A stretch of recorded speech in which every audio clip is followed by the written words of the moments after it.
اچھا سبیہ صاحب، ہم نے دیکھا کہ آپ ایک آیت پڑھا کرتے ہیں، ما کان محمد ابا احد من رجالکم ولکن رسول اللہ وخاتم النبیین۔ اس آیت سے آپ کو ماشاءاللہ بہت عروج اور شہرت ملی، تو اس آیت کے متعلق آپ کیا کہنا چاہیں گے؟ میں یہ آیت سمجھتا ہوں کہ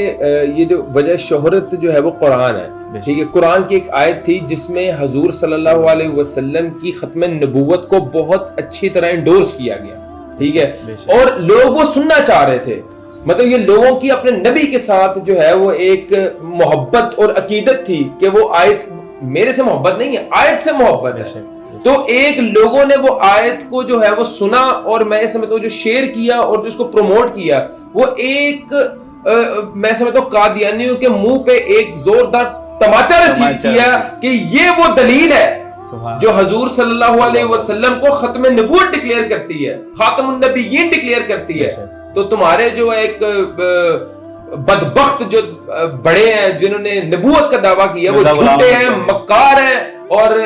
وہ جہنم رسید ہوں گے۔ اور ایسا کوئی بھی دعویٰ کرنے والا ہے، ایسا کوئی بھی فتنہ جب بھی اس دنیا کے اندر پیدا ہوگا تو وہ ذلیل اور رسوا ہوگا، اور میں یہ سمجھتا ہوں اس کے لیے دنیا کے اندر بھی بدترین عذاب ہوگا اور آخرت کے اندر بھی بدترین عذاب ہوگا۔ بے شک ایسی ہے، ایسے لوگوں کا آخرت میں بھی انجام بہت ہی